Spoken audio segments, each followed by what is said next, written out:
राजस्थान भारत के सबसे खूबसूरत राज्यों में से एक है, लेकिन इस राज्य के खूबसूरती में ऐसे खौफनाक राज छुपे हुए हैं जिसको सुनकर आपका दिल दहल जाएगा।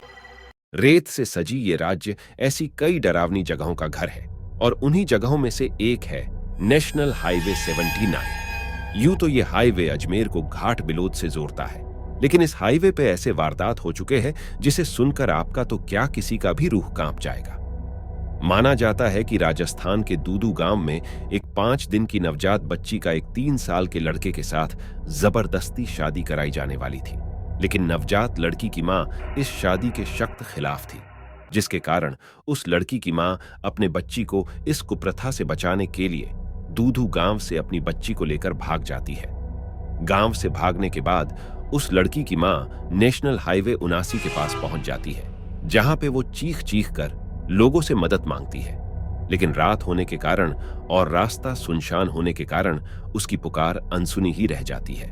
उसी रास्ते से कुछ टूरिस्ट एक गाड़ी में तेज रफ्तार से अपने मंजिल की तरफ बढ़ रहे थे, लेकिन अचानक उनका गाड़ी किसी चीज से टकरा जाता है। वो चीज और कुछ नहीं, वही औरत और बच्ची थी जो दूदू गांव से भागे थे।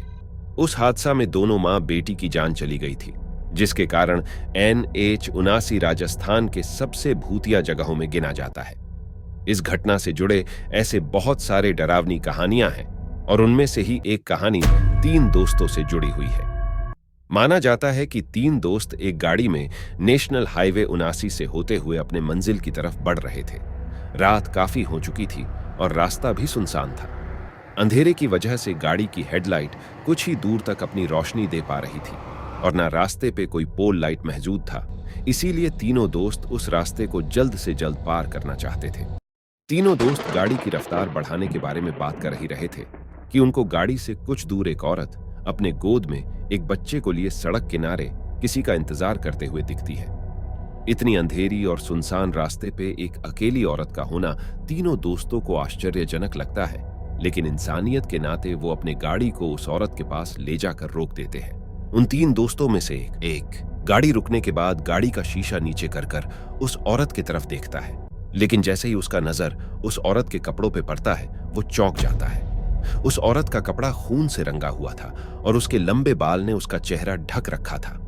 उस औरत का भयानक रूप देखकर तीनों दोस्त डर जाते हैं, लेकिन वो औरत किसी से कुछ न कहे चुपचाप गाड़ी का पिछला दरवाजा खोलकर अंदर बैठ जाती है। गाड़ी में बैठने के बाद वो औरत तीनों दोस्तों को गाड़ी आगे बढ़ाने के लिए कहती है। उस औरत का भयानक आवाज तीनों दोस्तों को फिर से खौफ में डाल देता है। सुनसान रास्ते के बीच में होने के कारण उन तीनों दोस्तों के पास गाड़ी आगे बढ़ाने के अलावा कोई चारा नहीं था। जैसे जैसे गाड़ी का रफ्तार बढ़ रहा था, वैसे वैसे तीनों दोस्तों की धड़कनें भी बढ़ रही थी।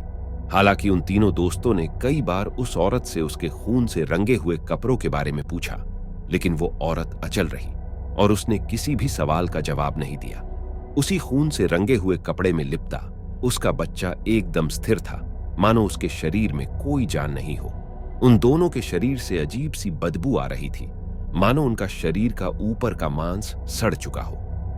तकरीबन 15 मिनट बाद रास्ते पे 1-2 पोल लाइट दिखने लगी थी और शहर का प्रवेश भी अब नजर आ रहा था, लेकिन उस 15वें मिनट में कुछ ऐसा हुआ जो वो 3 दोस्त आज भी भूल नहीं पा रहे हैं। जैसे ही वो लोग शहर में दाखिल होते हैं, गाड़ी में से वो औरत एकदम से गायब हो जाती है।